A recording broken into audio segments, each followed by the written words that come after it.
मैंने जिक्र किया बुनियान मरसूस का। बुनियान मरसूस का जो मार्का हुआ और जिस तरह पाकिस्तान को फतह हासिल हुई, उससे बहुत सारे, एक तो बैरूनी महाज पे हमें फ़वायद हासिल हुए, कौम का इज्जत और वक़ार जो है वो बुलंद हुआ, और एक कंपैरिजन लोगों को मिला, पाकिस्तानी कौम को मिला कि आज से चंद साल कबल जब अभिनंदन आया था तो कमेटी रूम नंबर 2 में एक मीटिंग हुई थी और 1.5 घंटा हम वहाँ पे बैठे रहे कि वज़ीर आज़म साहब आए उस वक्त के और कोई फैसला हो। लेकिन उस वक्त आर्मी चीफ जनरल बाजवा और उनके दरमियान मशवरे अलहदगी में होते रहे इसी बिल्डिंग के अंदर, इसी इमारत में। लेकिन उन्होंने जहां सारी की सारी पार्लियामेंट रिप्रेजेंटेड थी,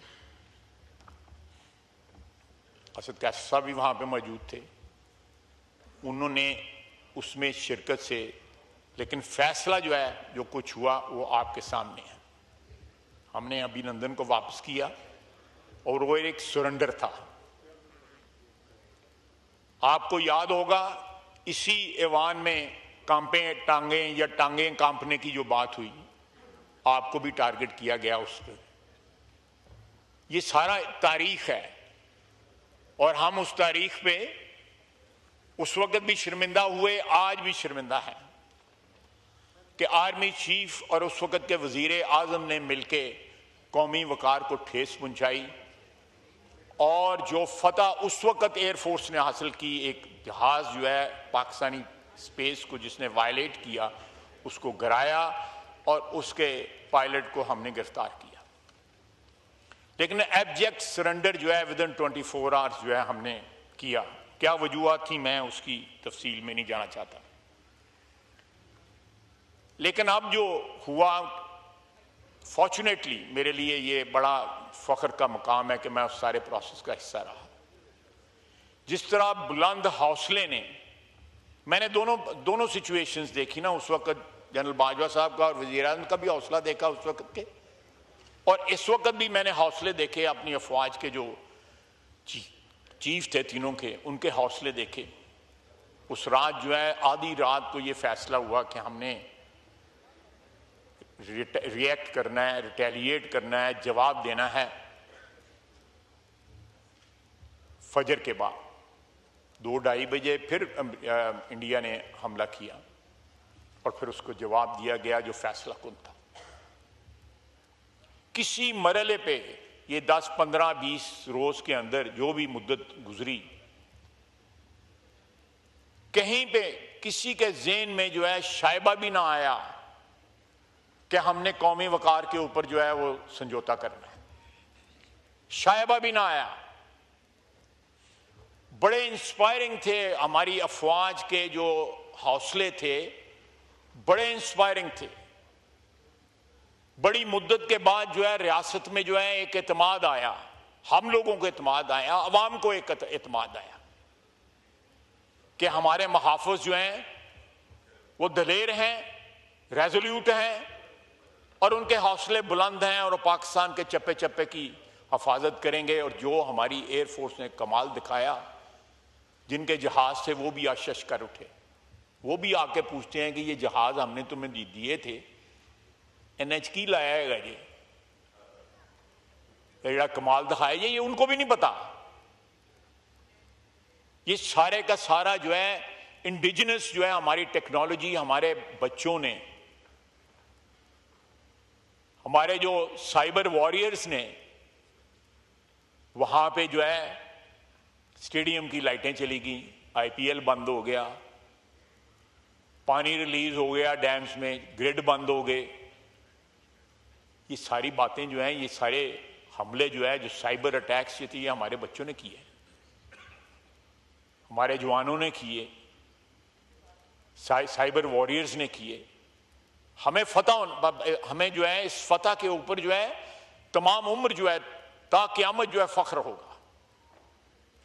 कि किस तरह ये जंग लड़ी गई और पूरी कौम जो है मुत्तहिद होके अपनी अफवाज के पीछे खड़ी थी। एक पूरी नस्ल को जो है हमारी अफवाज की जो लीडरशिप है उसने इंस्पायर किया है। रियासत के अंदर एतमाद जो है वो कहीं नीचे था, वो आसमान को छू रहा है। जनाब स्पीकर, बजट के दिन है, फौज की मजबूती और मईशत की मजबूती दोनों हैंड इन हैंड चलते हैं। हमने पिछले 1 साल के अंदर स्क्रैच से, मैं लंबी चौड़ी फिगर्स के चक्कर में चाहता, मैं कोई इतना ना मैं इकोनॉमिस्ट हूं ना कोई बजट का एक्सपर्ट हूं, लेकिन आज से 1 साल कबल जो है, 1 साल से कुछ ज्यादा अरसे में जो अचीव किया है, मैं वजीर खजाना को खराज तहसीन पेश करता हूँ। वो गैर सियासी शख्स हैं, टेक्नोक्रेट हैं, बैंकर हैं,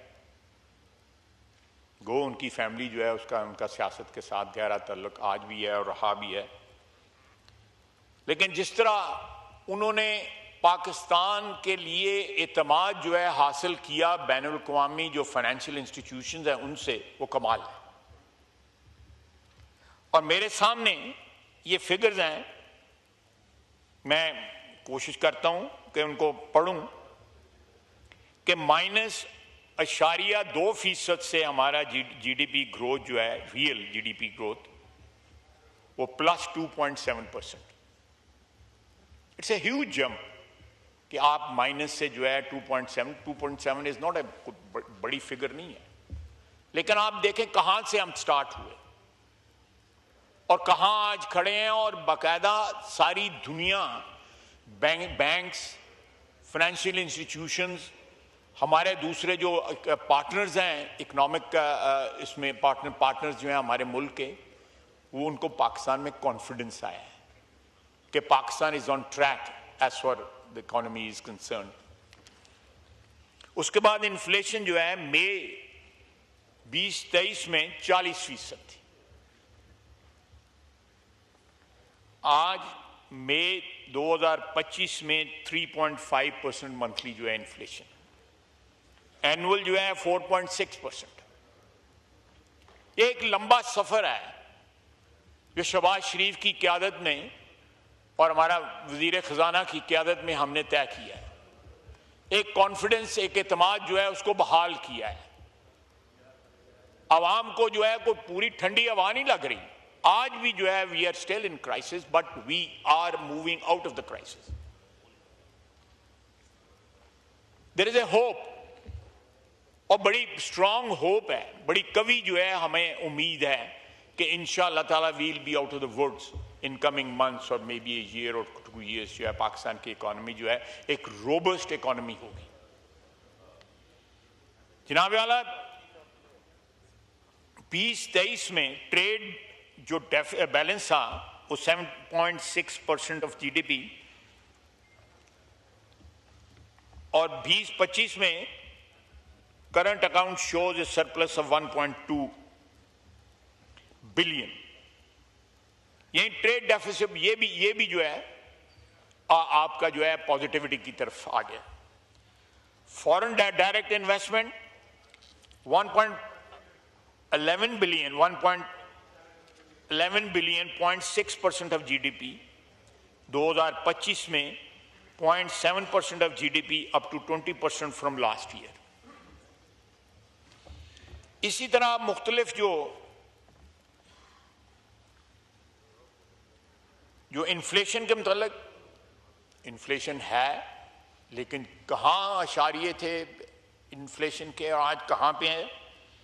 Inflation is expected to ease to around 8% in 2025 from an average of 23% in 2024. Sovereign credit rating जो है हमारी, Moody's had upgraded Pakistan sovereign credit rating to CAA2, indicating a decrease in default risk primarily due to the IMF bailout.